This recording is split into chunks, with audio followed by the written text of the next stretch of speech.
Thank you. In case you need to imagine how bad the pandemic's been today, look at this aging. I just like truly brutal. Honestly, look at that. That's like a 2019. Wow, I have a child, a beard, and depression, it looks like. But here we are at DisruptHR, Princeton.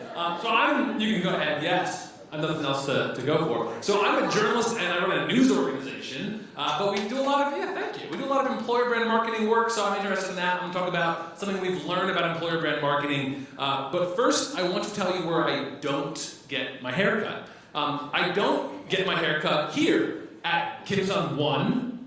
This one is actually Kim Sun 3. This is Kim Sun 5.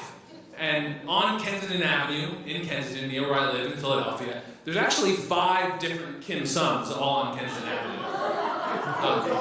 And they are related, because I've been in all of them. I'm here to tell you that. But I actually get my haircut at Kim Sun 2, in case any of you were wondering what this looks like, how I get to look this good. It's Kim Sun 2.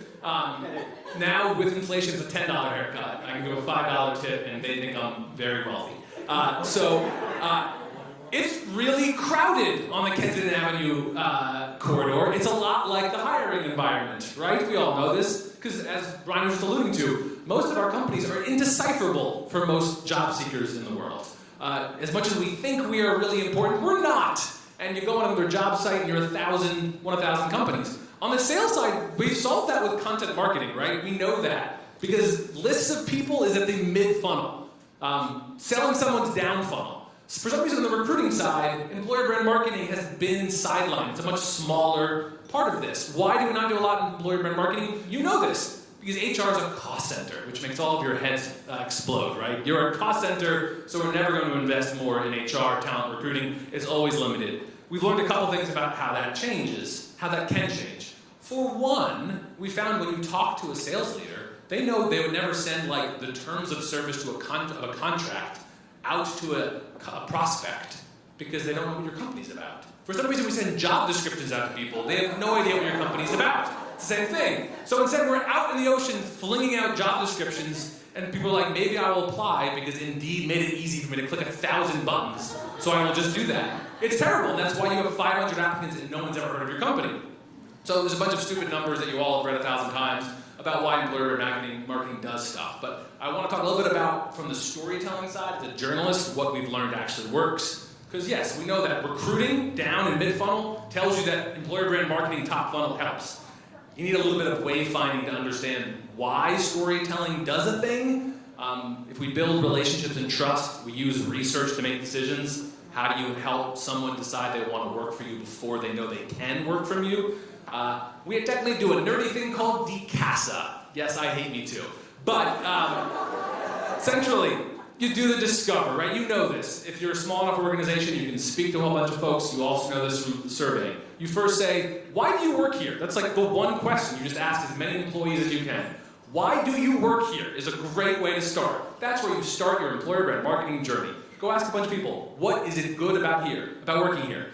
If you find a problem, okay, you have to stop. That's the correct. So if the Glassdoor reviews are shitty for a reason, you have to stop and you have to go solve those problems. So, of course, if there's toxicity and there's issues, you have to stop that. But if you don't have something you find really problematic, you then go back to the audit phase. You say, okay, we spoke to a bunch of you, and this is what we thought we heard about what you like about working here. Is this true, we hope? And in surveying or in one-on-one interviews, you get feedback. Yes, roughly speaking, that jives with me. That is, in fact, what I think is working here. Then you get to simplify. Brian mentioned employee value prop. That's what your employee value prop is. You spoke to folks, you audit it, and then you simplify it down. What is a few sentences that are relatively true and consistent about your organization? Not bullshit, not fluff, not you innovate. It has to be something that's different about your organization.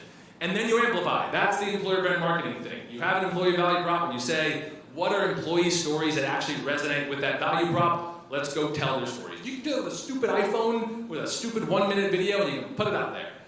One last note from all journalism and also fiction writing is always, will the main character get what they want? Every good piece of journalism and novel and romance story and poem has this. So should your employer brand marketing.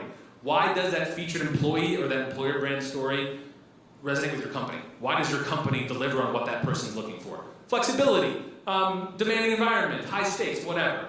Ultimately, I cannot tell you that Kim Sun 2 is necessarily a great place to work. I don't know that. It does a decent haircut for $10. But ultimately, I would have never found them if they had any kind of... I would have found them a lot sooner if they had any kind of story.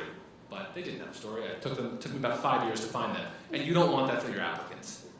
Thank you very much.